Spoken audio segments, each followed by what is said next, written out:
बुद्धि दी, सदगुरुओं का सानिध्य मिला, कथा शुरू हो गई। ये तो हमारी वास्तविकता, हमारा जो बचपन है, बचपन से जिनने हमको देखा, हमारे गांव के पास केसला गांव, वहां से आज परम आदरणीय श्री विक्रम सिंह जी तोमर पधारे हैं। ये इनका और हमारे घर का बिल्कुल एक निकट का संबंध रहा। ये जासलपुर में तो बहुत बाद में जुड़ी हो। ये बैठे क्यों चाचा जी है नहीं, ये हमारे पिताजी के बहुत अभिन्न मित्र।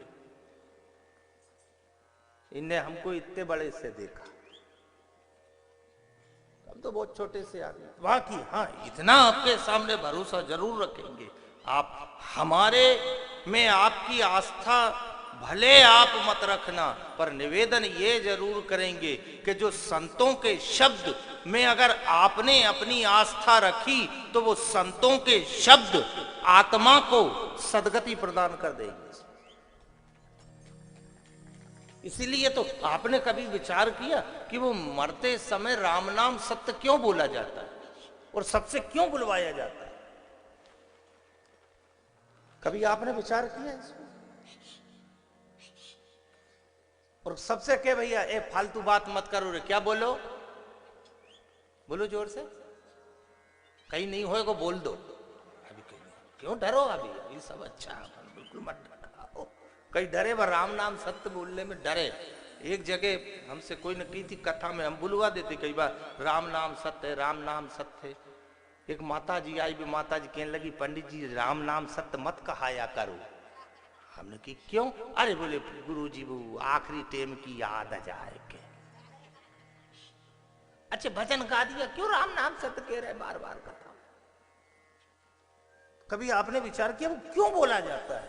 वो इसलिए बोला जाता है, उस सैकड़ों की भीड़ में कोई एक सतपुरुष ऐसा चल रहा हो जिसकी जीवान से जिसने परमात्मा का नाम लिया हो, और वो अपनी जीवान से उस मृत आत्मा के लिए केवल एक बार राम नाम सत्य का घोष कर दे।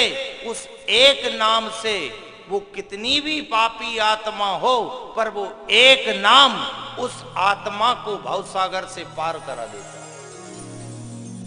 इसलिए सबसे कहा जाता है, क्या बोलो, राम नाम सत्य है। पता नहीं कौन ऐसा चल रहा हो साहब जो खाली कह दे, क्योंकि भगवान भी सुनते हैं। भगवान कौन की सुनते हैं? भगवान उसी की सुनते हैं जिसके पास भजन की पूंजी होती है।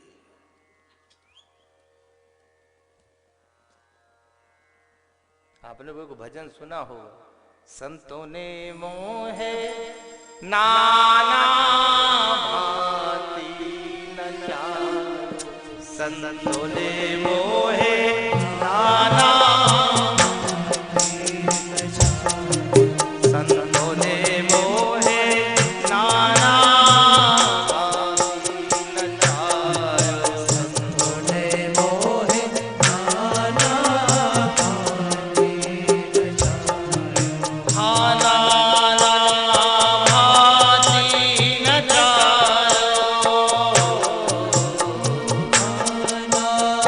भांति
माया बेन एक भजन गाती है, संतों के तप की ताकत से उसका भी सिंहासन हिलता है।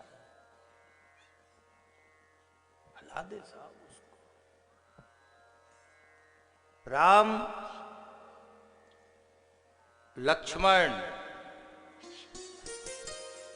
माता जानकी तीनों वनवास से लौटे, अयोध्या आए। राम जी ने कही लक्ष्मण से, लक्ष्मण जा अपनी धर्म पत्नी उर्मिला से मिलके आ। ध्यान इधर रखना, संतों की क्या ताकत है, सती की क्या ताकत है।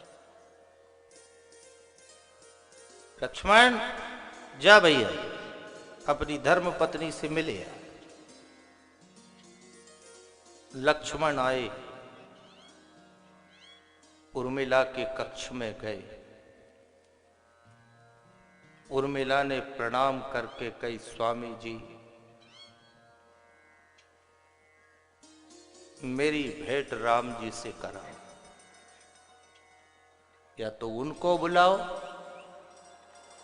अब मैं चलूं। लक्ष्मण ने कही क्या काम है मेरे से? कहते नहीं, आपसे नहीं, राम जी तुम दो ही खड़े रहोगे तब कहूंगी। लक्ष्मण गए राम जी से, कही प्रभु वो उर्मिला आपको याद कर रही है, चलो। राम जी आए। उर्मिला एक पर्दे के ओट में खड़ी हो गई। राम को लगा कि शायद उर्मिला ये पूछेगी कि ये बताओ 14 साल वनवास में कैसे रहे, क्या खाया, क्या पिया, कहां सोए, ये सब प्रश्न उर्मिला करेगी। ये कहेगी मेरा पति 14 साल तुम्हारे पीछे जंगल में कांटे भाटे में फिरता रहा, मेरे पति को बड़ी तकलीफ हुई। राम ये विचार करे, लक्ष्मण को भी यही लगे, नारी जाती है कहीं राम से कुछ कहना दे। पर वो उर्मिला ने जो प्रश्न किया, वो प्रश्न सुन के राम और लक्ष्मण दोनों स्तब्ध रह गए। प्रश्न करती है अपने पति लक्ष्मण और राम जी से, तुम वनवास गए थे? हाँ वनवास गए थे। बहन जानकी तुम्हारे साथ थी? हमारे साथ। एक बात पूछती हूं, तुम दोनों के होते हुए जानकी का